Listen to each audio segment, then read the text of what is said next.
Everyone, আমরা আজকে দেখব হচ্ছে বৃত্তাকার কুণ্ডলীর ক্ষেত্রে বৃত্তের কেন্দ্রে কি পরিমাণ চুম্বক ক্ষেত্র সৃষ্টি হয় সেই জিনিসটা দেখব। তো বৃত্তাকার কুণ্ডলী জিনিসটা আসলে কি, আমরা গতদিন কি দেখছিলাম দেখো, গতদিন হচ্ছে আমরা বায়ট-স্যাভার্ট সূত্র দেখছিলাম। সেখানে আমরা একটা সোজা পরিবাহীর ভিতর দিয়ে বিদ্যুৎ পরিবহন করলে, মানে আই মানের বিদ্যুৎ গেলে তার সাইডে আশেপাশে কি পরিমাণ চুম্বক ক্ষেত্র সৃষ্টি হয় সেটা আমরা দেখছিলাম। হ্যাঁ, তো আজকেও আমরা বায়ট-স্যাভার্ট সূত্র দিয়েই আসলে বৃত্তাকার কুণ্ডলীতে কি পরিমাণ কেন্দ্রে কি পরিমাণ চুম্বক ক্ষেত্র সৃষ্টি হবে কুণ্ডলীর ভিতর দিয়ে যদি তোমার একটা আই মানের কারেন্ট পরিবাহিত হয়, তো সেটা দেখব। কিছু প্রবলেম করব আর কি, মানে প্রবলেম সলভ করব, টাফ প্রবলেম, যেটা তোমাদের কাছে হয়তো দেখার পরে সহজ মনে হবে আর কি। হ্যাঁ, তো পুরো ভিডিওটা আমাদের সাথে থাকতে হবে, আর বেশি বেশি করে ফ্রেন্ডদের সাথে শেয়ার করবা। হ্যাঁ, আমি তাহলে শুরু করি। দেখো, ফার্স্টে হচ্ছে তোমার একটা বৃত্তাকার কোন একটা লুপ, ঠিক আছে? বৃত্তাকার লুপ বলতে যেমন ধরো যে এই যে এটাকে যদি আমরা একটা বৃত্ত কল্পনা করি, ঠিক আছে? এই বৃত্তের চিন্তা করো, আমরা যে বায়ট-স্যাভার্ট সূত্র দেখছিলাম সেখানে আমরা একটা যে মানটা দেখছিলাম ডিবি এর খুব ছোট অংশ ডিএল এর জন্য, সেই মানটা আমরা দেখছিলাম হচ্ছে μ0/4 I dl sin theta divided by কি বলো r স্কয়ার। ঠিক আছে, এটা হচ্ছে আমরা খুব ছোট একটা অংশ, খুব ছোট একটা পোরশনের জন্য আমরা যে চুম্বক ক্ষেত্রটা পাবো আই মানের বিদ্যুৎ পরিবাহিত হলে সেই ছোট অংশের ভিতর দিয়ে, সেটা আমরা পাবো হচ্ছে dB = μ0/4 I dl sin theta by r square. এখানেও আমরা এই বৃত্তাকার কুণ্ডলীর ক্ষেত্রেও আমরা এই সেম স্টাইলেই করব। দেখো যে আমরা ফার্স্টে এখানে খুব ছোট একটা পোরশন কল্পনা করে নিচ্ছি, এই যে এতটুকু পোরশনকে আমরা বলতেছি হচ্ছে এইটুকু হচ্ছে আমাদের সেই ডিএল। ঠিক আছে, এই লুপের ভিতর দিয়ে আই মানের কারেন্ট পরিবাহিত হচ্ছে। ওকে, তো তোমার এই যে এইখান থেকে এই যে ডিসটেন্সটা কেন্দ্র থেকে আমাদের কেন্দ্রে বের করতে হবে, বেসিক্যালি এই সি পয়েন্টে হচ্ছে আমাদের চুম্বক ক্ষেত্রের মানটা বের করতে হবে। তাহলে খেয়াল করো যে আমাদের আরের দিকটা আসলে কোন দিকে? আরের দিক হচ্ছে এই দিকে, মানে আমরা বলতে পারি যে কেন্দ্র থেকে বরাবর বাইরের দিকে, এই দিকে হচ্ছে আমাদের আরের দিক। ঠিক আছে, ওকে। তাহলে এটা হচ্ছে যদি আমাদের আর হয়, আর আমাদের ডিএল টা কোন দিকে বলো তো? আমরা কি বলছিলাম? আমরা এই ফর্মুলার জন্য এখানের জন্য ডিএল এর কথা বলছিলাম। ডিএল এর দিকটা কোন দিকে বলো? আই এর দিক যেদিকে, ডিএল এর দিকও সেম একই দিকে। তাহলে ডিএল এর দিক হচ্ছে স্পর্শক বরাবর।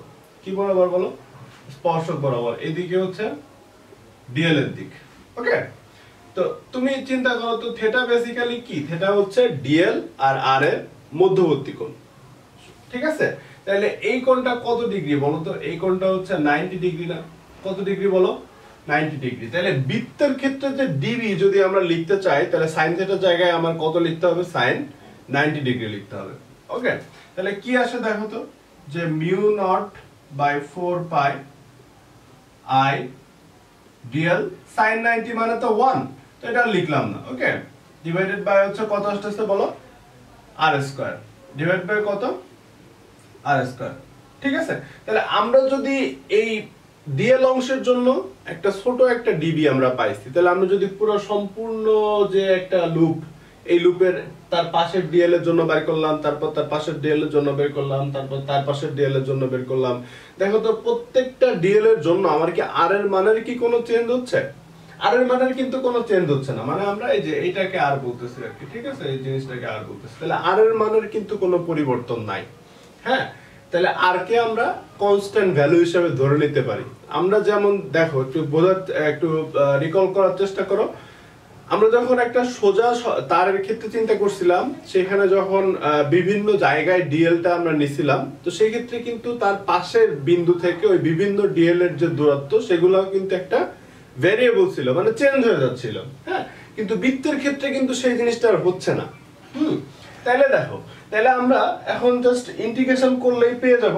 ইন্টিগ্রেশন করলে কিভাবে পেয়ে যাব? দেখো, যে বি, যে টোটাল তার যে চুম্বক ক্ষেত্র কেন্দ্রে যে টোটাল চুম্বক ক্ষেত্র সৃষ্টি হবে, সেটা হচ্ছে ইন্টিগ্রেশন অফ ডিবি এর সমান।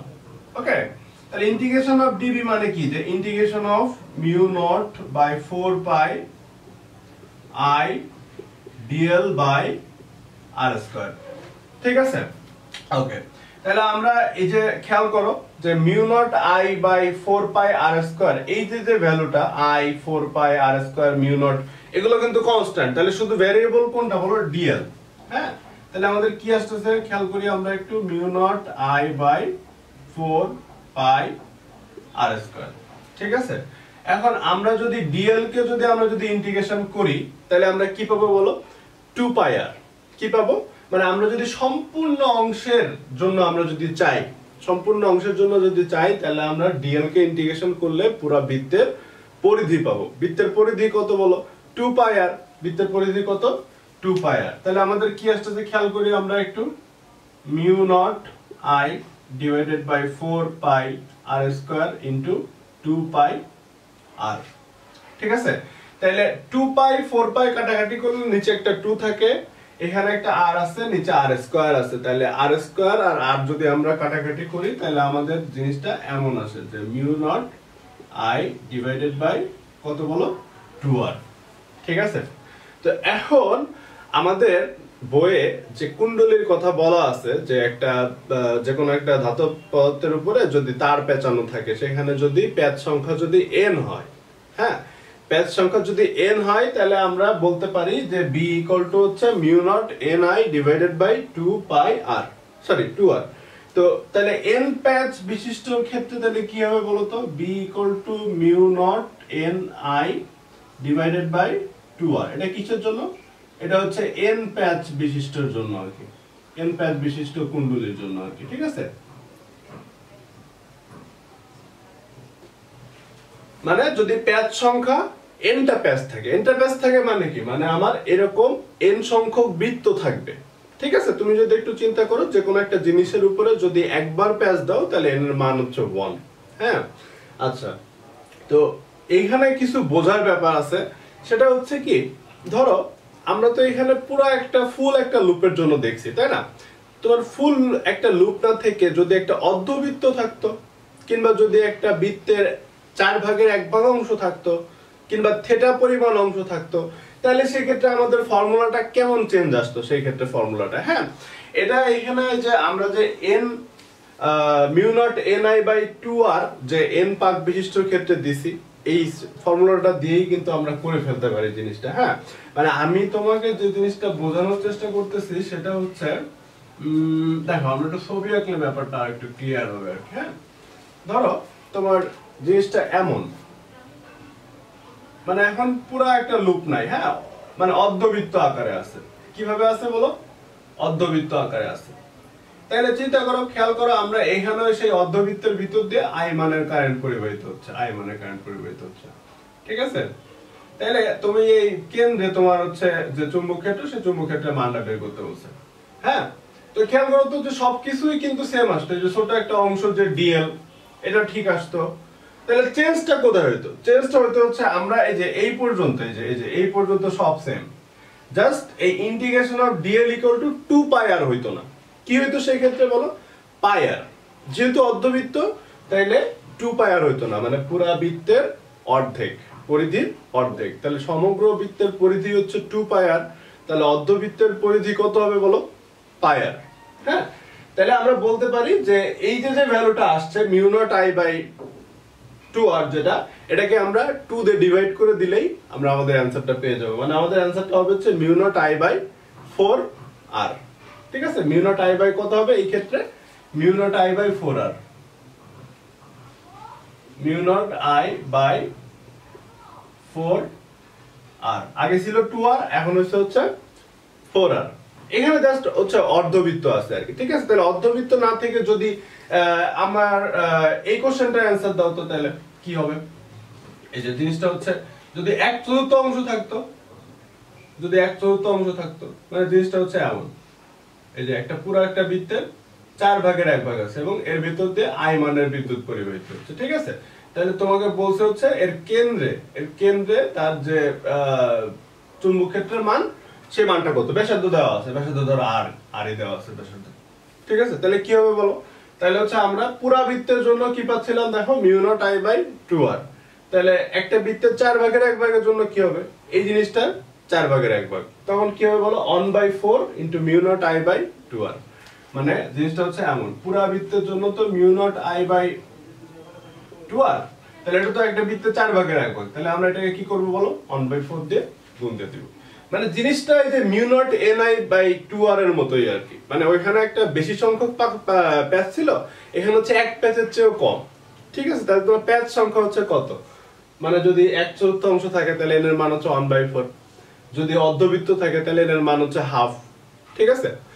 এখন ব্যাপার হচ্ছে কি, ধরো তোমার কখনো মানে কোশ্চেনে তোমার আটকানোর জন্য জিনিসগুলো এমন দিয়ে দিল, হ্যাঁ, ধরো কেন্দ্রে একটা কোণ উৎপন্ন করছে বলছে, ঠিক আছে, থিটা কোণ উৎপন্ন করছে, তাহলে কি তুমি পারতা না?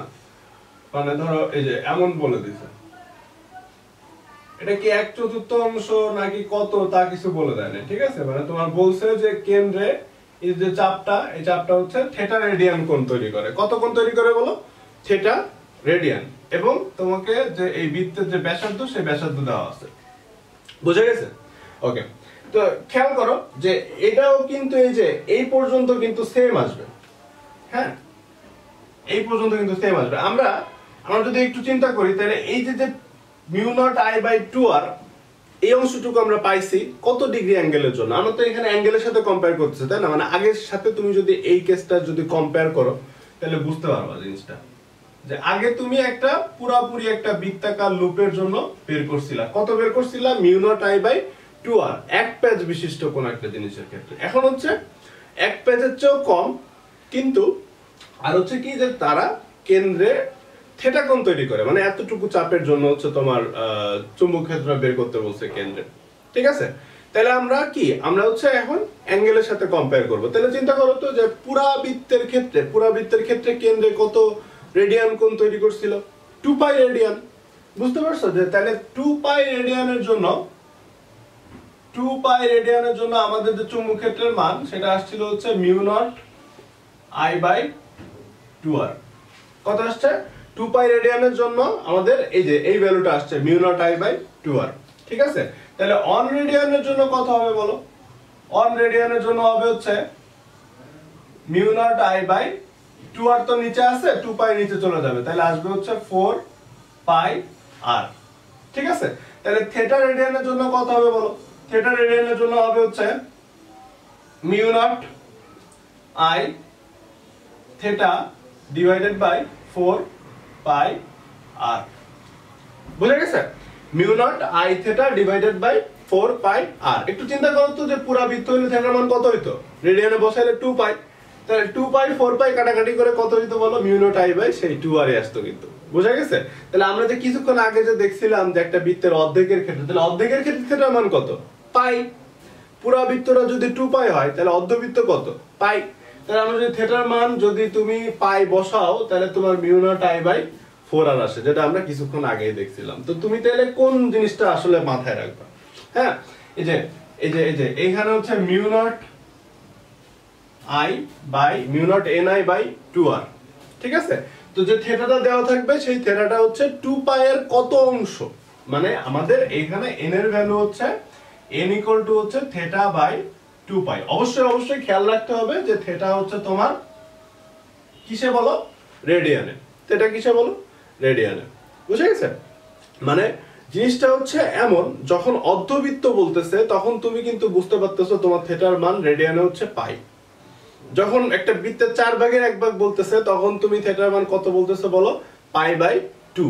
তাহলে পাই বাই 2 কে তুমি যদি 2 পাই দিয়ে যদি ভাগ করো তাহলে আসে কিন্তু 1/4, হ্যাঁ?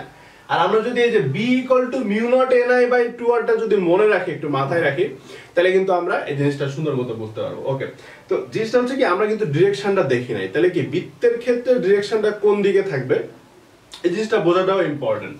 হ্যাঁ, আমাদের সামনে কাজে লাগবে জিনিসটা, আমরা একবারেই দেখে ফেলি। দেখো, তোমরা আশা করি বুঝছো জিনিসটা। হ্যাঁ, বাসায় একটু এগুলো নোট করে রাখবা, তাহলে তোমাদের সামনে করতে আর প্রবলেম হবে না আর কি। হ্যাঁ, এই টাইপের যদি যত টাইপের প্যাচাই ম্যাথ দিক না কেন আর কি। হ্যাঁ, দেখো আমরা একটু ডিরেকশনটা একটু বোঝার চেষ্টা করি। বলতে ধরো এই যে এটা একটা বৃত্ত ছিল,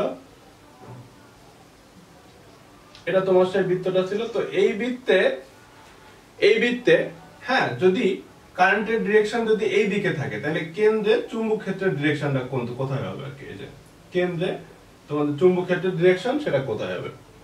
আমরা আশা করি গতদিন আমাদের ভিডিওটা দেখছো তোমরা, যে চুম্বক ক্ষেত্রের যে তোমার ফার্স্ট যে ভিডিওটা ছিল, তো সেখানে কিন্তু আমরা বলছিলাম যে এটা একটা সহজ ওয়ে আছে চুম্বক ক্ষেত্রের দিকটা নির্ণয় করার জন্য। যে কোনো তারের ভিতর দিয়ে যদি তোমার কারেন্ট ফ্লো করে, তাহলে তার আশেপাশে কোথাও একটা বিন্দুতে চুম্বক ক্ষেত্রের দিকটা কোন দিকে সেটা বের করা একটা ইজি ওয়ে। ইজি ওয়েটা কি বলো, তুমি ফার্স্টে ডান হাত নিবা, ডান হাত নিয়ে কারেন্টটা যেদিকে ফ্লো করতেছে সেই দিকে হচ্ছে তোমার বৃদ্ধাঙ্গুলিটা রাখবা।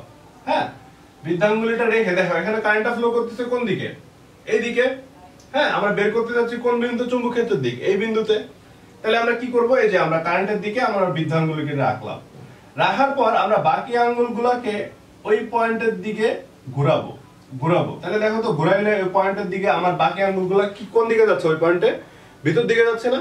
ওই পয়েন্ট দিয়ে দেখো, ওই পয়েন্ট দিয়ে ভিতর দিকে ঢুকতেছে। খেয়াল করে দেখো, আমি থাম্বসটা মানে বৃদ্ধাঙ্গুলিটা কারেন্টের দিকে রাখলাম, রাখার পর বাকি আঙ্গুলগুলোকে সি এর দিকে আমি ঘোরাচ্ছি। সি এর দিকে ঘোরাইলে আমার বাকি আঙ্গুলগুলো কি সি এর থেকে ভিতর দিকে যাচ্ছে না? তাহলে সি পয়েন্টে যে বি এর মান, সেই বি এর মান হবে হচ্ছে কোন দিকে বলো, ভিতর দিকে। আর ভিতর দিকে যদি হয় তাহলে আমরা সেই ডিরেকশনটা কি দিয়ে দেই বলো, ক্রস সাইন দিয়ে। কি সাইন দিয়ে দেই বলো, ক্রস সাইন দিয়ে দেই। তার মানে এই সি বিন্দুতে বি এর যে দিক, সেই দিকটা হচ্ছে ভিতর দিকে। যদি সি পয়েন্টটা বাইরে হইতো, মানে আমি যদি বাইরে একটা বিন্দুতে বলতাম, তাহলে দেখো যে এদিকে আমি থাম্বস রাখলাম, পরে আমি আঙ্গুলগুলো ঘোরাইলাম, তাহলে আমার বাইরের পয়েন্ট দিয়ে আমার বাকি আঙ্গুলগুলো কি বের হয়ে আসতো।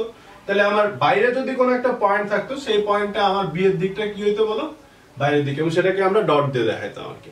বুঝা গেছে? ওকে, দেখো এগুলো নিয়ে এত কনফিউশনের কোনো কারণ নেই। আমরা যদি ডিরেকশন উল্টাই দিই, তাহলে আমাদের বি এর দিকও উল্টে যাবে আর কি। হ্যাঁ, ওকে। তো এখন আসো আমরা একটু কম্পারেটিভলি একটু টাফ ম্যাথ করার চেষ্টা করি আর কি। যে জিনিসটা হচ্ছে তোমাদের কাছে যদিও টাফ লাগতে পারে, নাও লাগতে পারে আর কি। এখন দেখো জিনিসটা হচ্ছে কি, ধরো তোমার কাছে এমন একটা বৃত্ত আছে,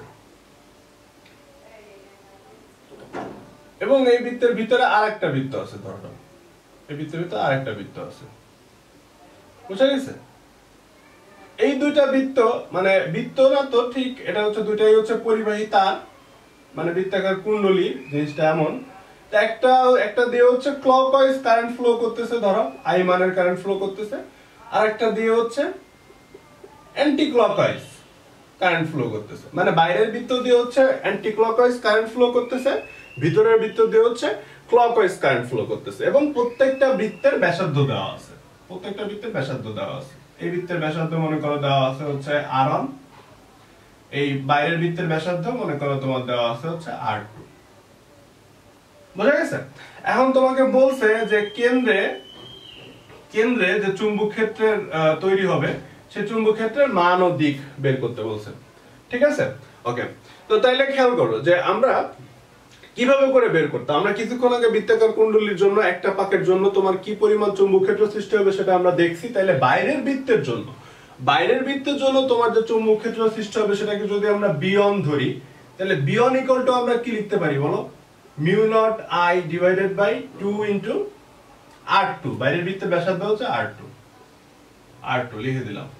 ঠিক আছে? আর ভিতরের বৃত্তের জন্য যে চুম্বক ক্ষেত্র তৈরি হবে, সেই চুম্বক ক্ষেত্র b2 যেটা, সেই b2 ইকুয়াল টু হবে হচ্ছে mu naught I divided by twice r1। হ্যাঁ, এখন দেখো, এখন এখানে ইম্পর্টেন্ট ব্যাপার যেটা, সেটা হচ্ছে তোমার দিকটা বোঝা।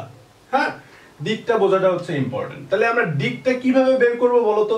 আমরা বাইরের বৃত্তের ক্ষেত্রে তো b1 বলতেছি, ভেতরের বৃত্তের ক্ষেত্রে b2 বলতেছি। আচ্ছা, দুটো এলোমেলো হয়ে গেছে না? তাহলে আমরা এই যে এই ভিতরটাকে r2 লিখি আর কি, তাহলে মিলে যাবে আর কি। r1 r2, b1 b2 এর সাথে r1 r2 আলাদা হয়ে যাচ্ছে। ঠিক আছে?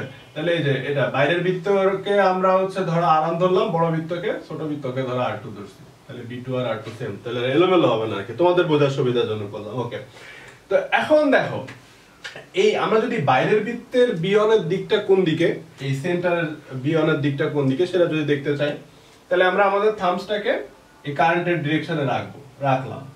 রাখার পর বাকি আঙ্গুলগুলোকে ঘোরাবো, মানে এই তারের চারপাশে ঘোরাবো। তো ঘোরাইলে আমার বাকি যে আঙ্গুলগুলো, সেই আঙ্গুলগুলো সেন্টার দিয়ে কি হয়ে যাচ্ছে বলো, বের হয়ে আসতেছে না? রোল করলে এই যে আমি আমার থাম্বসটাকে রাখলাম, এই আঙ্গুল ঘোরাচ্ছে, এই যে বের হয়ে আসছে, দেখছো? সেন্টার দিয়ে বের হয়ে আসছে। তাহলে সেন্টার দিয়ে যদি বের হয়ে আসে, তাহলে এইখানে তার দিকটা কোন দিকে হবে বলো, বাইরের দিকে। কার জন্য? B1 এর জন্য। তাহলে B1 এর জন্য তার দিকটা কোন দিকে হবে? B1 এর দিকটা হচ্ছে বাইরের দিকে,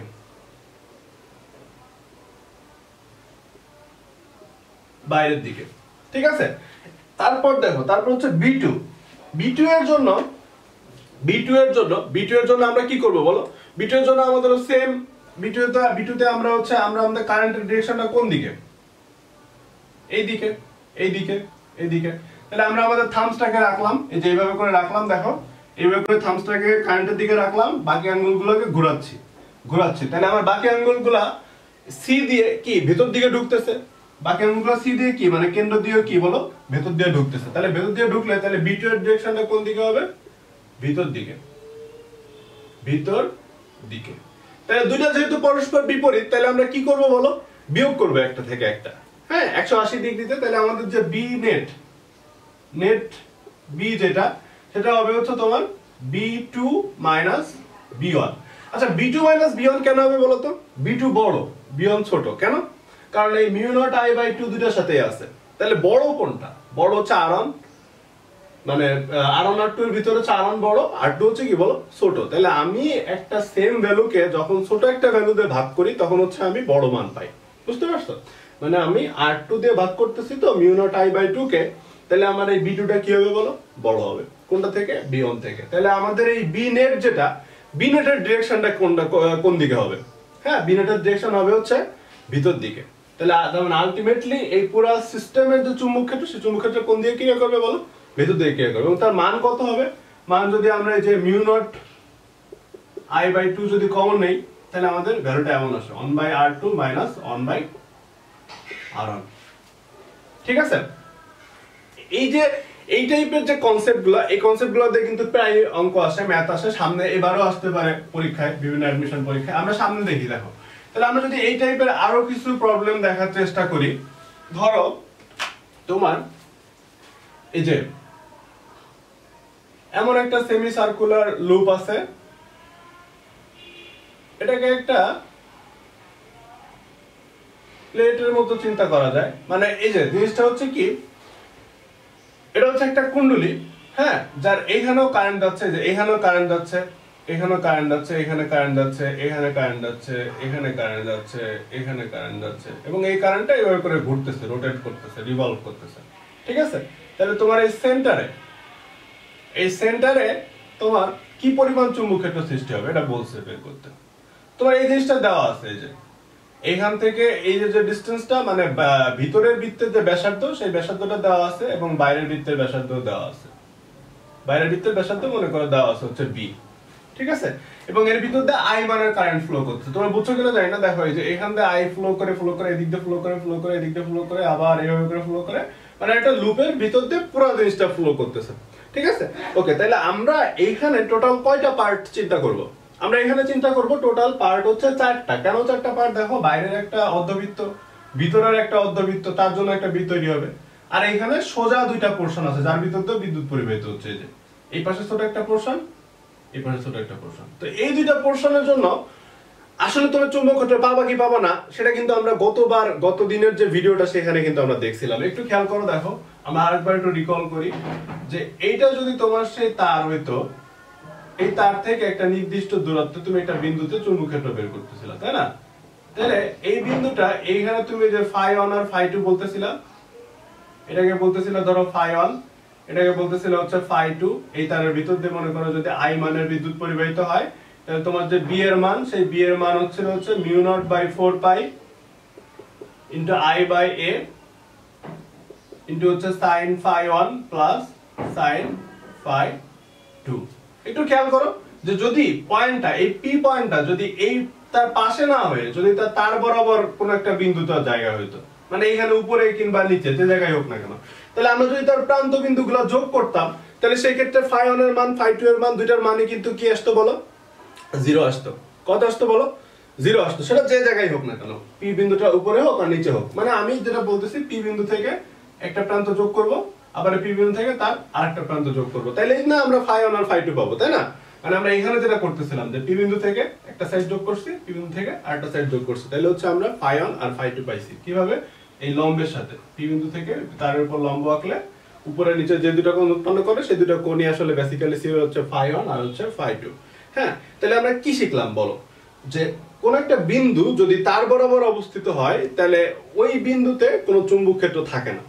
হ্যাঁ, তো এখানেও ঠিক এরকম, যে এই যে পোরশনটা, এই যে পোরশনটা আর এই যে পোরশনটা, এই বিন্দুটা কিন্তু এই রেখা বরাবরই, মানে এই রেখা বরাবরই। ঠিক আছে, তাহলে কি, তাহলে এই অংশের জন্য কোনো চুম্বক ক্ষেত্র তৈরি হবে না, এই অংশের জন্য কোনো চুম্বক ক্ষেত্র তৈরি হবে না। তাহলে চুম্বক ক্ষেত্র তৈরি হবে কার জন্য? একটা হচ্ছে এই যে এই পাশের অংশের জন্য, আর একটা হচ্ছে কি এই যে উপরের অংশের জন্য। বুঝা গেছে? তাহলে আসলে আমরা বের করি। তাহলে এখানে তো আমরা একটা পুরা বৃত্ত দেখতে পাচ্ছি না, তাই না? আমরা কি দেখতে পাচ্ছি বলো? অর্ধবৃত্ত দেখতে পাচ্ছি। তাহলে ভিতরের যে বৃত্তটা, তার জন্য যে চুম্বক ক্ষেত্র, সেটাকে যদি আমরা বিয়ন ধরে নিই, বিয়ন হচ্ছে ভিতরের বৃত্ত, তাহলে ভিতরের বৃত্তের জন্য যে বিয়ন, সেই বিয়নটা কত হবে দেখো? সেই বিয়ন হবে হচ্ছে mu naught I divided by twice a into কি, ইনটু এই যে মিউ নট এ নাই, কিন্তু খেয়াল করতে হবে এখানে কিন্তু অর্ধবৃত্ত, অর্ধবৃত্তের জন্য এর মান কত বলো? হাফ। অর্ধবৃত্তের জন্য এর মান কত বলো? হাফ। বুঝা গেছে? তাহলে কত আসছে খেয়াল করি আমরা, মিউ নট আই বাই 4 এ। ঠিক আছে, এটাই হচ্ছে আমাদের বিয়ন। তাহলে বাইরের বৃত্তের জন্য যেটা হবে, বাইরের বৃত্তের জন্য আমরা যেটা পাবো সেটা হচ্ছে b2 পাবো, এবং সেই b2 এর মানটা হবে হচ্ছে সেম এটার মতো mu naught I by 4 B.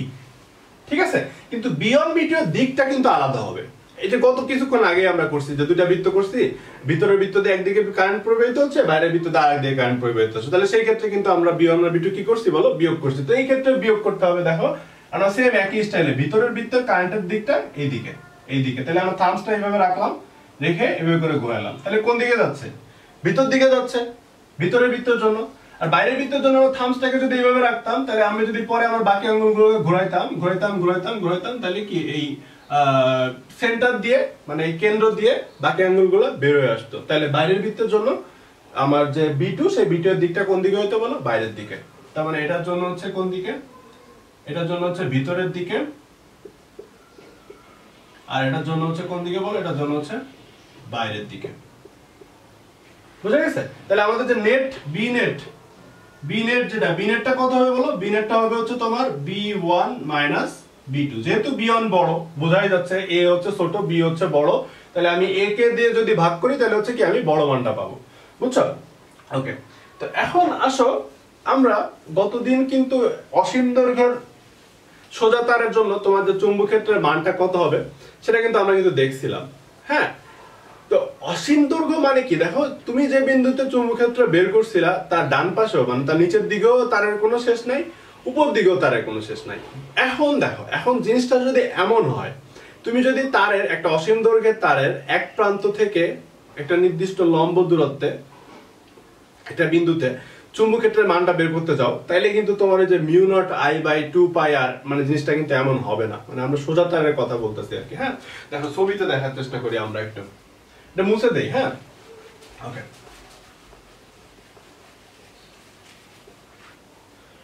জিনিসটা হচ্ছে কেমন দেখো, যে আমরা তো আগে এই যে অসীম দৈর্ঘ্যের তারের ক্ষেত্রে চিন্তা করতেছিলাম। তাহলে অসীম দৈর্ঘ্যের তারের ক্ষেত্রে আমাদের φ1 φ2 দুইটাই কি হয়ে গেছিল বলো? 90 ডিগ্রি। মানে এটার উপরেও শেষ নাই, নিচেও শেষ নাই। তাহলে আমি যদি দুইটার ক্ষেত্রেই π/2 বসাই, তাহলে 1 আর 1 যোগ করলে কি আসে বলো? 2 আসে। কত আসে? 2 আসে। তাহলে আমাদের যে 2 আসতেছিল, তাহলে সেই 2 যদি আমরা এর সাথে মাল্টিপ্লাই করে দিতাম, তাহলে আমাদের মিউ নট আই বাই 2 পাই এ আসতো। কত আসতো? অসীম দৈর্ঘ্যের তারের জন্য, অসীম দৈর্ঘ্যের তারের জন্য আমরা যেটা পাইতাম সেটা হচ্ছে b ইকুয়াল টু হচ্ছে mu naught i divided by 2 pi a। ঠিক আছে, φ1 এর মানও হচ্ছে 90 ডিগ্রি, φ2 এর মানও 90 ডিগ্রি। ওকে, তো এখন একটু যেটা বলা হচ্ছে সেটা হচ্ছে অসীম দৈর্ঘ্যের তারের এক প্রান্ত হতে এ দূরত্বে। কতটুকু বলো? অসীম দৈর্ঘ্যের তারের এক প্রান্ত হতে এ দূরত্বে। এক প্রান্ত হতে মানে এটা নিচে কিছু নাই, ঠিক আছে, উপরে অসীম, উপরে ইনফিনিটি, এদিকে তার কোনো শেষ নাই। তাহলে একটু খেয়াল করো তো, মানে এটা হচ্ছে কি যে এইটুকু হচ্ছে তার লম্ব, মানে এই পাশে হচ্ছে কি ইনফিনিটি। হ্যাঁ, তাহলে তার এই যে অ্যাঙ্গেলটা, তার যে ফাই 1 ধরো, ফাই 1 টা কত ডিগ্রি হয়ে যেত অসীম যখন, তখন কত ডিগ্রি হয়ে যেত বলো? ফাই 1 ইকুয়াল টু হচ্ছে পাই বাই 2 হয়ে যেত। আর ফাই 2 এই পাশে তো কিছু নাই, তাহলে ফাই 2 টা কি এই লাইনের সাথেই মিশে থাকতো, তাহলে ফাই 2 যেটা, ফাই 2 ইকুয়াল টু কত হয়ে যেত বলো? 0 হয়ে যেত। হ্যাঁ, তাহলে আমরা যদি এই ফর্মুলা যদি আমরা এটা যদি বসাইতাম, তাহলে সেই ক্ষেত্রে কি আসতো বলো? b equal to mu naught by 4 pi into i by a sin pi by 2 plus sin 0 degree, 0 degree না 0 রেডিয়ান, যাই হোক। তো এখন আমরা যদি এটা অন আসে, তাহলে আমাদের ভ্যালুটা আসতেছে হচ্ছে mu naught i by 4 pi a। তাহলে দেখছো কত ডিফারেন্স। তুমি কি যদি শুধু সূত্র মুখস্থ করে যদি অঙ্ক করতে যাও, এই টাইপের অঙ্কগুলা কোনোদিন তোমার অঙ্কগুলো হবে না আর কি। ঠিক আছে, তোমার জিনিসগুলো বুঝতে হবে, ফিল করতে হবে। অসীম দৈর্ঘ্যের তার বললেই যে সাথে সাথে আমি মিউ নট i বাই 2 পাই বসাই দিব, জিনিসটা এমন না। অসীম দৈর্ঘ্যের তারের যদি একটা প্রান্ত থেকে এ দূরত্বে বলে, তাহলে সেই ক্ষেত্রে আমাদের মিউ নট i বাই 4 পাই আসতেছে। ঠিক আছে, ওকে। এখন আসো আমরা একটা প্রবলেম সলভ করি। সেই প্রবলেমটা হচ্ছে জিনিসটা হচ্ছে এমন, হ্যাঁ, যে এইখান থেকে এই জায়গা থেকে একটা অসীম দৈর্ঘ্য থেকে একটা তার আসতেছে, এসে সে এখানে একটা অর্ধবৃত্ত তৈরি করছে, অর্ধবৃত্ত তৈরি করে আবার এইভাবে করে চলে গেছে। ঠিক আছে, এই জায়গায় অসীম, এই পাশে অসীম, দুই পাশে অসীম। ওকে, তো এখন দেখো, এখন আমাদের এই যে এই ভ্যালুটা দেওয়া আছে, এই যে এটা হচ্ছে ধরো কেন্দ্র, তার যে কেন্দ্র, এই যে তার ব্যাসার্ধটা দেওয়া আছে, এই ব্যাসার্ধ হচ্ছে এই যে অর্ধবৃত্তটা, অর্ধবৃত্তের ব্যাসার্ধ হচ্ছে a বলে দিছে। আর এই তারের ভিতর দিয়ে যে অসীম দৈর্ঘ্যের তারের ভিতর দিয়ে যে কারেন্টটা আসতেছিল সেটা হচ্ছে i, এদিকেও ইনফিনিটি, এদিকেও ইনফিনিটি, এদিকে কারেন্ট ফ্লো করতেছে, এভাবে কারেন্ট ফ্লো করতেছে, এই কারেন্টটা এইভাবে চলে যাচ্ছে। ঠিক আছে, এই দুই পাশে গ্রাউন্ড, এমন ভাবে চিন্তা করা যায়, মানে গ্রাউন্ড মানে ভূমির সাথে কানেকশন দেওয়া আর কি। তো এখন বলছে যে এই সেন্টারে তার চুম্বক ক্ষেত্রের মানটা কত হবে। হ্যাঁ, তো একটু খেয়াল করো তো, আমরা কিছুক্ষণ আগেই কিন্তু আমরা দেখছি অসীম দৈর্ঘ্যের তারের এক প্রান্ত হতে এ দূরত্বে তার যে বি এর মান, সেই বি এর মানটা হচ্ছে কত বলো? এখানে তো 2a ছিল, তাইলে এটা হচ্ছে mu naught i by 4 pi a। এটা হচ্ছে কি বলো? এটা হচ্ছে অসীম দৈর্ঘ্যের তারের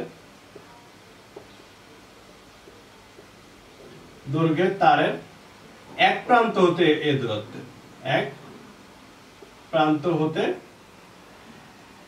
এ দূরত্বে। আর এটা হচ্ছে যে কোনো জায়গা থেকে অসীম দূরত্বে, তার নিচেও ইনফিনিটি, উপরেও ইনফিনিটি, সেই ক্ষেত্রে হচ্ছে mu naught i by 2 pi a। বুঝা গেছে? ওকে, তাহলে একটু খেয়াল করো তো, যে এই যে পয়েন্টটা, এই পয়েন্টটা এটা কিন্তু একটা অসীম দৈর্ঘ্যের তার, এবং আমরা যদি এই পয়েন্টটাকে যদি তার একটা প্রান্ত ধরে নেই, মানে অসীম দৈর্ঘ্যের তারের যে কোনো শুরুর প্রান্ত ধরে নেই, তাহলে এখান থেকে এই ডিসটেন্সটা কত বলো? a। তাহলে এই অংশের জন্য তার যে চুম্বক ক্ষেত্র সৃষ্টি হবে সেটাকে যদি আমরা b1 বলি, তাহলে b1 ইকুয়াল টু কত হবে? b1 ইকুয়াল টু হবে হচ্ছে mu naught i divided by 4 pi. কত হবে বলো? Mu naught i by 4 pi. তারপর দেখতে পাচ্ছ এখানে এই যে একটা অংশ আছে অর্ধবৃত্ত, তাহলে এই অর্ধবৃত্তের তার যে বি এর মান, সেই বি এর মানটা কত হবে? অর্ধবৃত্তের বি এর মান আমরা জানি, এটাকে যদি আমরা b2 ধরে নেই, তাহলে সেই b2 ইকুয়াল টু হচ্ছে mu naught i divided by 2a into হচ্ছে হাফ। ওই যে বৃত্তের ক্ষেত্রে আমরা শিখছি না mu naught i by 2a, তো এটা তো পুরো বৃত্ত না, বৃত্তের অর্ধেক, এজন্য আমরা কি করছি দেখো, হাফ করছি। আর এই লাইনের জন্য কোনো বি নাই। কেন এই লাইনের জন্য বি নাই? কারণ এই যে পয়েন্টটা, এই পয়েন্টটা এই লাইন বরাবরই অবস্থিত। আমরা কিছুক্ষণ আগে দেখছি যে লাইন বরাবরই যদি কোনো পয়েন্ট অবস্থিত হয়, তাহলে ওই পয়েন্টের জন্য কোনো চুম্বক ক্ষেত্র সৃষ্টি হয় না।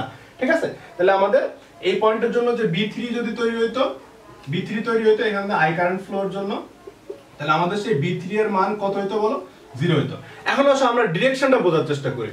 আচ্ছা, এই অংশে কারেন্টটা কোন দিকে ফ্লো করতেছে? এই দিকে ফ্লো করতেছে। তাহলে এই পয়েন্টে যখন বি এর দিকটা, তাহলে আমি থাম্বসটা আগে এইভাবে রাখলাম, রেখে বাকি আঙ্গুলগুলো ঘুরাইলাম, তাহলে ঘুরাইলে এই পয়েন্টে বাকি আঙ্গুলগুলো কি হচ্ছে দেখো, ভিতর দিকে ঢুকতেছে। কোন দিকে ঢুকতেছে? ভিতর দিকে। তার মানে বি1 এর দিক কোন দিকে? ভিতরে। ঠিক আছে, আবার একই ভাবে দেখো, যদি b2 এর দিক বের করতে যেতাম, থাম্বসটা এই যে কারেন্টের দিকে রাখলাম, মানে স্পর্শক বরাবর, বাকি আঙ্গুলগুলোকে ঘুরাইলাম, তাহলে বাকি আঙ্গুলগুলো এই পয়েন্টে কি ভেতর দিকে ঢুকতেছে। তাহলে ভেতর দিকে ঢুকলে এটাও কি বলো? এটা হচ্ছে ভিতর দিকে। তাহলে আমার টোটাল যে বি নেট, মানে মোট চুম্বক ক্ষেত্র যেটা, সেটা আমরা কি করতাম বলো? b1 প্লাস b2 করতাম। কত করতাম বলো? B1 প্লাস B2 করতাম। হ্যাঁ, এখন তোমাদের লাস্ট একটা কোশ্চেন বাসায় করবা, করে কমেন্টে জানাবা। সেটা হচ্ছে, জিনিসটা হচ্ছে এমন, তোমাদের কাছে ধরো যে একটা x অক্ষ আছে, এটা ধরো x অক্ষ, এটা হচ্ছে y অক্ষ, এটা হচ্ছে ধরো যে তোমার z অক্ষ কিছু একটা। তো এই z অক্ষ থেকে ইনফিনিটি ডিসটেন্স থেকে একটা তার আসছে, তারটা I মানের কারেন্ট ফ্লো করে আসছে, এবং তারটা এই যে এই পাশ থেকে আরেকটা ধরো যে আরেকটা ডিসটেন্সে তার আসছে, ঠিক আছে? তো এইখানে একটা xy তলে কারেন্টটা যেভাবে করে যে এভাবে করে যাচ্ছে, এভাবে করে চলে যাচ্ছে I মানের কারেন্ট, ঠিক আছে? এটা এই যে লুপটা দেখতে পাচ্ছ না, এই লুপটা হচ্ছে xy তলে। কোন তলে বলো? xy তলে। তল নিশ্চয়ই তোমরা চিনো, এর ভিতর দিয়েও I মানের কারেন্ট ফ্লো করতেছে, ঠিক আছে? তাহলে কোশ্চেন হলো যে এই যে পয়েন্টটা, এই যে অর্ধবৃত্তটা, এই অর্ধবৃত্তের ব্যাসার্ধ দেওয়া আছে আর, তাহলে এই পয়েন্টে এই যে কেন্দ্রের যে পয়েন্টটাতে, অর্ধবৃত্তের কেন্দ্রের যে পয়েন্টটাতে, এই পয়েন্টটাতে, আচ্ছা এই পাশে ইনফিনিটি, এই পাশে ইনফিনিটি, তাই এই পয়েন্টটাতে তোমার চুম্বক ক্ষেত্রের মানটা কত হবে আর কি। তোমরা অবশ্যই করে জানাবা। এই পাশে এটা হচ্ছে জেড অ্যাক্সিস, এটা ওয়াই অ্যাক্সিস, এটা এক্স অ্যাক্সিস, এটা হচ্ছে কি বলো, এটা হচ্ছে ওয়াই অ্যাক্সিস। তো যদি না পারো আমি এই কোশ্চেনটা সলভ করে দিব একটা স্পেশাল প্রবলেম হিসেবে। হ্যাঁ, তো বাসায় চেষ্টা করো, আগে নিজে চেষ্টা করো। আমি আরেকবার একটু রিপিট করি, দুইটা ইনফিনিটি তার আসছে, এসে xy তলে একটা লুপ সৃষ্টি করছে। এই লাইনটা আর এই লাইনটা কিন্তু পরস্পর লম্ব, মানে সে জেড অক্ষ বরাবর আছে। জেড অক্ষ বরাবর হচ্ছে দুইটা লাইন আছে, আর xy তলে হচ্ছে একটা লুপ আছে, এবং তারা পরস্পর কানেক্টেড। হ্যাঁ, এবং তার ভিতর দিয়ে I মানের বিদ্যুৎ পরিবাহিত হচ্ছে। তাহলে এই ক্ষেত্রে তোমার যে কেন্দ্রে, অর্ধবৃত্তের কেন্দ্রে তার যে চুম্বক ক্ষেত্র সৃষ্টি হবে সেটা কত। তো আশা করি তোমাদের এই ভিডিওটা ভালো লাগছে। তো সামনে হচ্ছে আমরা বল, তড়িৎচুম্বক যে বল, সে বল রিলেটেড ম্যাথ গুলো করবো, কোশ্চেন সলভ করবো। তো নেক্সট ভিডিও দেখার মধ্যে সবাই ভালো থাকো, সুস্থ থাকো, সাবধান থাকো। আল্লাহ হাফেজ।